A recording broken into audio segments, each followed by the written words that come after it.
महर्षि वेदव्यास जी द्वारा रचित श्रीमद् भागवत महापुराण के दिव्य ज्ञान के माध्यम से अपनी पिछली प्रस्तुति में हमने बद्री विशाल क्षेत्र की महिमा का श्रवण किया। पिछली सभी वीडियो का लिंक मैं आई बटन और डिस्क्रिप्शन लिंक में लगा दूंगा, आप वहां से सुन सकते हैं।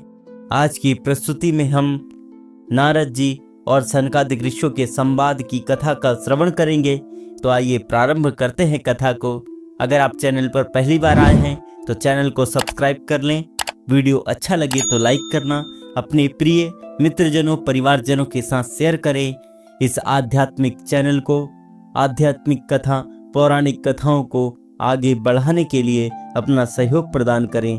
तो चलिए करते हैं प्रारंभ आज की कथा को। विशाला क्षेत्र में गंगा जी के किनारे सनकादिक ऋषि विराजमान हैं। देव ऋषि नारद जी वहां आए हैं। नारद जी लोक संग्रही संत हैं। संतों के दो भेद होते हैं, लोक त्यागी संत और लोक संग्रही संत। सुखदेव जी महाराज लोक त्यागी संत हैं, सबका त्याग कर दिया, लंगोटी का भी त्याग कर दिया। व्यास जी को कहा, पिता पुत्र का संबंध सच्चा नहीं है, जीव ईश्वर का संबंध सच्चा है। आप पिता नहीं, मैं पुत्र नहीं, मैं जाता हूं। सबका त्याग कर दिया है। सुखदेव जी महाराज सनकादिक ऋषि लोक त्यागी संत हैं। व्यास जी महाराज नारद जी महाराज आदि लोक संग्रही संत हैं। समाज में भक्ति का प्रचार हो, घर घर नाम प्रचार हो, सभी लोग भगवान की भक्ति करें, भगवान की शरण में जाएं। नारद जी महाराज इसी में प्रवृत्ति करते हैं। नारद जी ने सनकादिक ऋषियों से कहा, अनेक तीर्थों में अनेक क्षेत्रों में मैंने भ्रमण किया। कलयुग का प्रभाव बहुत बढ़ गया। जीवन में पैसा और काम सुख दो ही मुख्य हो गए। कलयुग का मानव अर्थ और काम से आगे जाता ही नहीं। पैसा कमा करके सुख भोगने में ही जीवन पूरा हो जाता है। भक्ति छिन्न भिन्न हुई है। ज्ञान और वैराग्य को मूर्छा आ गई। लोगों को जगत देखने की इच्छा होती है। जगत जिसने बनाया उन भगवान को देखने की इच्छा नहीं होती। कलयुग में ज्ञान और वैराग्य को मूर्छा आ गई। भक्ति छिन्न भिन्न हो गई। जीव भोग प्रधान हुआ है। थोड़ा सा विचार करने पर ध्यान में आएगा, हमारे जीवन की ही यह कथा नारद जी कह रहे हैं। मानव हृदय वृंदावन के जैसा है। वृंदावन में भक्ति ज्ञान वैराग्य का निवास है। ज्ञान वैराग्य मूर्छा में पड़े हैं। भक्ति छिन्न भिन्न है। भोग प्रधान जीवन में भगवान गौड़ हो गए। मुख्य पैसा हुआ है। भक्ति सभी के हृदयों में होती है। भक्ति भगवान की ही शक्ति है। जो ऐसा बोलता है कि मैं ईश्वर को नहीं मानता, मैं भक्ति को धर्म को नहीं मानता, ऐसे नास्तिक के हृदय में भी भक्ति होती है। जो नास्तिक है वह अति दुखी होता है। तब उसको ऐसा लगता है यह सब भगवान के अधीन है। ऐसी कोई दिव्य शक्ति है जिसके अधीन यह संसार है। अति दुख में नास्तिक आस्तिक बन जाता है। भगवान को मानने लगता है। भगवान की प्रार्थना करता है। भक्ति सभी के हृदय में है। लोग अच्छी पुस्तकें पढ़ते हैं, थोड़ा ध्यान नहीं करते मेरा जीवन कितना अच्छा है। बातें करते हैं पुस्तक बहुत अच्छी है। अरे पुस्तक तो अच्छी है, पर तेरा जीवन कितना अच्छा है। बहुत पुस्तकें पढ़ने से ज्यादा लाभ नहीं है। लोग अच्छी बातें सुनते हैं पर मनन नहीं करते। कथा सुनने के बाद कथा का मनन नहीं करते। वर्तमान समय में बहुत लोग बोलते हैं, मैंने बहुत कथा सुन ली, कुछ नहीं हुआ। कथा सुनने के बाद, कथा श्रवण करने के बाद कथा का मनन करना चाहिए। कथा को अपने जीवन में आत्मसात करना चाहिए। तभी कथा के संपूर्ण गुण हमारे जीवन में प्रवेश करते हैं, जिससे हमारा जीवन बदलता है। आज मैंने कथा में क्या सुना? मंदिर में जाकर भगवान का दर्शन करना यह साधारण दर्शन है। प्रत्येक मानव में भगवान का दर्शन करना यह असाधारण दर्शन है। पशु पक्षी में, जड़ वस्तु में भगवान का दर्शन करना यह अप्रोक्ष दर्शन है। सभी में दर्शन करना चाहिए। कथा का एक एक सिद्धांत याद करो। लोग कथा सुनते हैं और कथा से जब घर जाते हैं तब जो कुछ सुना है सब कुछ भागवत जी को अर्पण करके जैसे थे वैसे ही यहाँ से घर को चले जाते हैं। मैंने क्या सुना, आज मेरे लिए कथा में क्या आया, श्रवण मनन से सफल होता है। लोग थोड़ा भजन कीर्तन करते हैं, किंतु कीर्तन भक्ति का विनाश हुआ है। लोग थोड़ा भजन कीर्तन करते हैं, कीर्तन शुद्ध भाव से होना चाहिए। कीर्तन भक्ति में लोभ में आ गया, कीर्तन का लोभ, द्रव्य का लोभ आने से कीर्तन भक्ति छिन्न भिन्न हो गई। कीर्तन शुद्ध भाव से नहीं होता। मानव जगत को बताने के लिए बाहर मंदिर में जाकर भजन कीर्तन करता है, ठीक है, बहुत अच्छा नहीं है। घर में दरवाजा बंद करके एकांत में कीर्तन करना चाहिए, घर पवित्र होगा। कीर्तन जगत को बताने के लिए नहीं, भगवान में तन्मय होने के लिए है। कीर्तन भक्ति बिगड़ने लगी, कीर्तन करने वालों के हृदय में शुद्ध भाव रहा नहीं। कीर्ति का लोभ, द्रव्य का लोभ आया, इसी से कीर्तन भक्ति छिन्न भिन्न हो गई। भगवान के लिए फूल लेने के लिए लोग बाजार जाते हैं। माली ऐसा कहे कि आज गुलाब का फूल 10 रुपए का एक मिलेगा, 10 रुपए का एक फूल मिलता हो तो 40-50 रुपए देकर ज्यादा गुलाब के फूल लेने की इच्छा नहीं होती। कितने लोग तो फिर भगवान को समझा देते हैं, आप तो भाव के भूखे हो ना, इसलिए मैं गुलाब की जगह गेंदे के फूल लेकर आया हूँ। भगवान भाव के भूखे हैं, तू काहे का भूखा है। भगवान कहते हैं, तेरे दादा का दादा मैं हूँ, मैं सब जानता हूँ। तू शरीर को सुख देने के लिए कितना खर्च करता है और मेरे लिए 10-20 रुपए खर्च करने में तुझे संकोच लगता है। देह की पूजा बहुत बढ़ गई, लोग दिन भर देह की पूजा करते हैं। देव पूजा गौड़ हो गई, अर्चन भक्ति छिन्न भिन्न हो गई। एक भाई से पूछा था, भगवान की सेवा पूजा करते हो? उसने ऐसा जवाब दिया कि महाराज मुझे फुर्सत नहीं, साबुन लगाकर आधा घंटा नहाने की फुर्सत मिलती है। कितने ही लोग साबुन बहुत घिसते हैं, बहुत साबुन लगाने से कहीं कलर बदलता है? भगवान ने जिसको जो रंग दिया है वह कोई नहीं बदल सकता।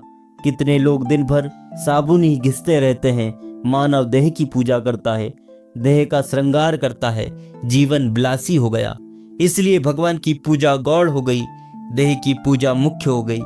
इस प्रकार जीवन भगवत विमुख हुआ है, भक्ति छिन्न भिन्न हुई है। यह हमारे जीवन की कथा है। जीवन में पैसा मुख्य हो गया, परमात्मा गौड़ हो गए। जीवन में काम सुख मुख्य हुआ, भक्ति गौड़ हो गई। ज्ञान वैराग्य के साथ भक्ति को पुष्ट करने के लिए आप कोई उपाय बताइए। सनत कुमार जी ने नारद जी से ऐसा कहा है। इसका उपाय कलयुग में एक ही है, भागवत की कथा करो। कथा में पाप का नाश करने की शक्ति है। कथा मन को शुद्ध करती है, कथा भक्ति प्रेम को बढ़ाती है।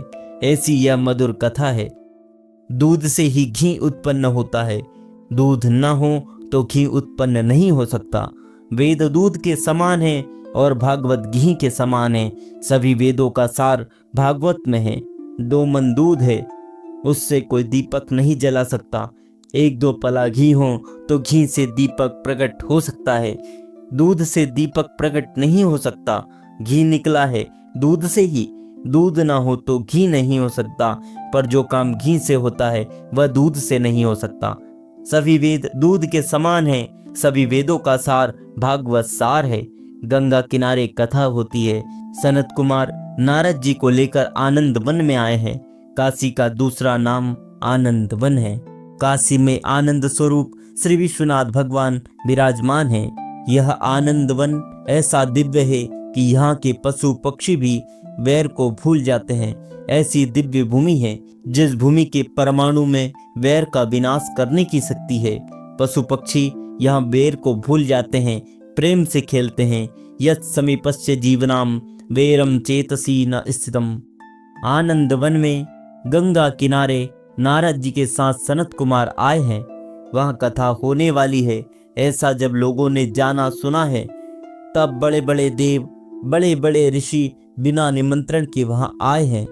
बड़े बड़े राजा लोग आए हैं, तीर्थ देव आए हैं।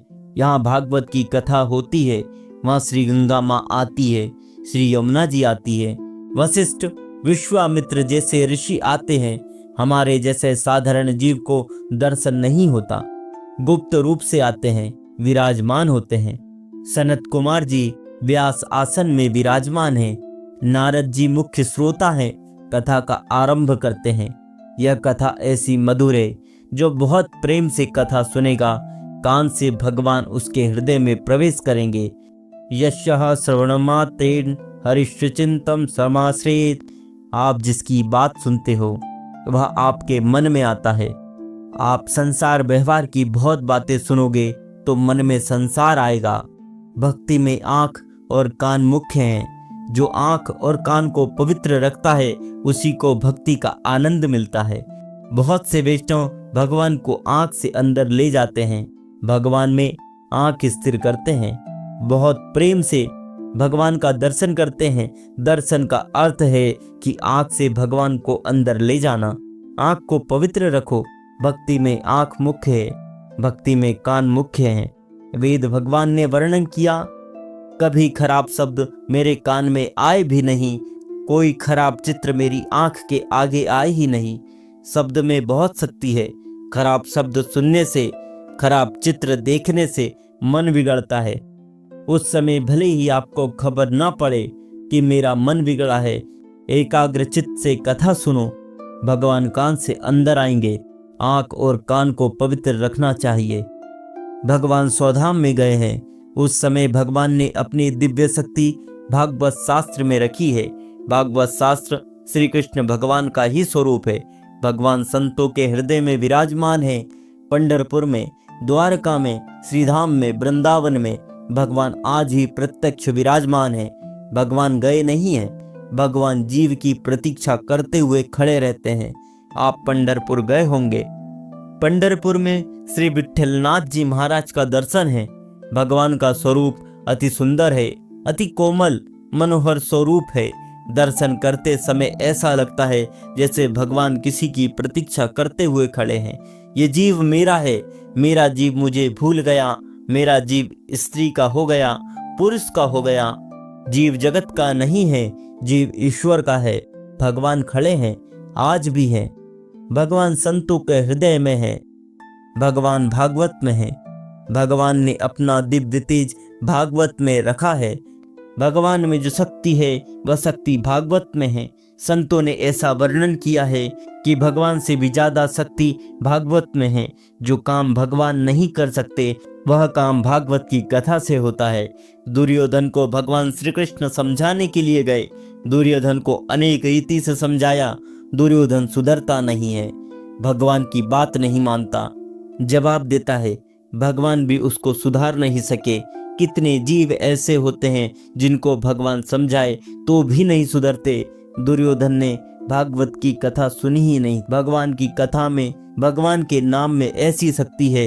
रावण को रामचंद्र जी का दर्शन हुआ था। राम दर्शन करने पर भी उसकी बुद्धि सुधरी नहीं। रावण युद्ध करता है, आश्चर्य होता है, भगवान के दर्शन करने के बाद उसकी बुद्धि सुधरती नहीं है। उचित तो यही था कि रावण रामचंद्र जी की शरण में आ जाता। उसको राम दर्शन हुआ था तो बुद्धि नहीं सुधरी। रावण ने राम नाम का जप नहीं किया, रावण ने भगवान की कथा सुनी नहीं।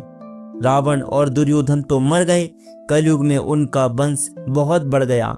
रावण, दुर्योधन जैसे अनेक जीव उत्पन्न हो रहे हैं। कैसा भी जीव हो, भागवत की कथा सुने।